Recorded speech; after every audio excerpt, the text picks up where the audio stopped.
இங்கே வருகை இருந்திருக்கின்ற அண்ணன் ஓபிஎஸ்ஸின் தம்பிமார்களையும் பயணத்தோடு எடுத்துக் கொண்டதற்கு நாங்கள் மனமார்ந்த நன்றியை தெரிவித்துக் கொண்டு, இந்த கையாளாத மோடி அரசு நமது மக்களை, தமிழ்நாட்டு மக்களை மட்டுமல்ல இந்திய மக்களை 60 ஆண்டுகளுக்கு பின்னோக்கி எடுத்து சென்றிருக்கிறது. ஏனென்று சொன்னால் கேஸ் தட்டுப்பாடு தமிழ்நாட்டில் ஓட்டல்களில் எல்லா ஓட்டலும் அடைக்கப்பட்டிருக்கிறது. அது மட்டுமல்ல, கிராமத்து மக்கள் விறகு வாங்கி சொல்லிய பிறகு அடுப்பறின்னு சொல்லி இன்றைக்கு தமிழ்நாடு கூட பரவி கொண்டிருக்கிறது. அப்படி ஆதிவாசிகள் காலத்திற்கு எடுத்து செல்கின்ற மோடி அரசை நாம் வன்மையாக கண்டிக்க வேண்டும். காஷ்மீரில் நடந்த அந்த சுற்றுலா பயணிகளை பாகிஸ்தான் தீவிரவாதிகள் படுகொலை செய்தார்கள். அந்த படுகொலை செய்ததற்கு இந்த மோடி அரசு அமெரிக்க ஜனாதிபதி ட்ரம்பின் பேச்சை கேட்டு அந்த போரை நிறுத்திவிட்டார். அந்த பாகிஸ்தானை அடிக்கக்கூடிய அந்த எதிர்க்கக்கூடிய திராணி எல்லை எடப்பாடி நமது மோடிஜி அவர்களுக்கு. அது மட்டுமல்ல, இன்று ஒரு வாரமாக 10 நாளாக வளைகுடா போர் நடந்து வருகிறது. இந்த 10 நாளில் நமது நாட்டில் கேஸ் தட்டுப்பாடு ஏற்படுகின்றால் இன்னும் 10 நாட்கு தொடர்ந்து இந்த போர் நடந்தால் கண்டிப்பாக இந்திய மக்களும் தமிழ்நாட்டு மக்களும் விரைவு மறுக்கி தீயணையை தவிர வேற வழியே இல்லை.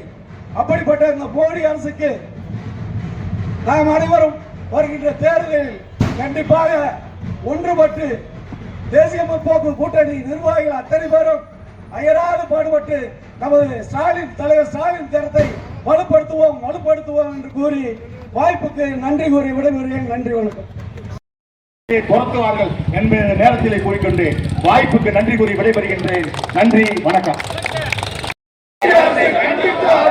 என்னாச்சு என்னாச்சு என்னாச்சு என்னாச்சு தமிழ்நாட்டிற்கான திட்டங்கள் என்னாச்சு?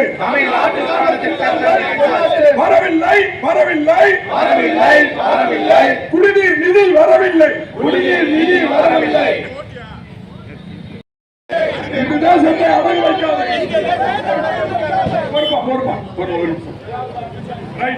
கண்டிக்கிறோம் கண்டிக்கிறோம் கண்டிக்கிறோம் கண்டிக்கிறோம் தமிழ்நாட்டை வஞ்சிக்கும் தப்பா இந்தியை கண்டிக்கிறோம் கண்டிக்கிறோம் கண்டிக்கிறோம் கண்டிக்கிறோம் கண்டிக்கிறோம் மக்களை அலையவிடும் அந்த நாளில் இன்னைக்கு இந்தியாவே பசியும் பட்டினியுமாக வாழ்ந்து கொண்டிருக்கின்ற இந்த சூழ்நிலை என்னவென்றால், மக்களுக்கு நரேந்திர மோடி அவருக்கு நல்ல பேர் வச்சிருக்காங்க மோடி. இந்த மோடி மஸ்தா விட்டுலாம் காட்டுவோம். பாம்பாட்டி வித்த அந்த பாம்பாட்டி வித்தையில என்ன செய்வாங்கன்னா எல்லா வேஷமும் போடுவாங்க. அந்த மாதிரி அவரு ஒரு மகாபலிபுரம் இடத்துல போனா குப்பை தோன்றாரு. கட்சிதான் இப்ப என்னன்னு கேட்கிற அளவுக்கு போயிருச்சு. உண்மையா உழைச்சவர்கள் கூடாம இன்னைக்கு திமுக இருக்காங்க. ஆனா இல்ல அதுல இருக்கிற எடப்பாடி பழனிசாமி சுத்தி பாக்குறாரு. எத்தனை ட்ரெஸ், ஒரு ட்ரெஸ் வந்து 12 லட்சம் ரூபாய் அவர் போடுற ட்ரெஸ், ஒரு மக்களுக்கு 15 லட்சம் ரூபாய் போடுறான் ரேஷன் கார்டுக்கு ஒவ்வொன்றுக்கு அப்படின்னு சொன்னார். கீழடி அகழ்வாய்வு முடிவை ஏற்க மறுப்பதா? தடுக்காதே தடுக்காதே தடுக்காதே தடுக்காதே தமிழ்நாட்டின் வளர்ச்சியை தடுக்காதே தமிழ்நாட்டின் வளர்ச்சியை தடுக்காதே. சிலிண்டர் எங்கே சிலிண்டர் எங்கே சிலிண்டர் எங்கே சிலிண்டர் எங்கே வாய்ச்சவுடால் மோடியே சிலிண்டர் எங்கே வாய்ச்சவுடால் மோடியே சிலிண்டர் எங்கே குப்பில்லை குப்பில்லை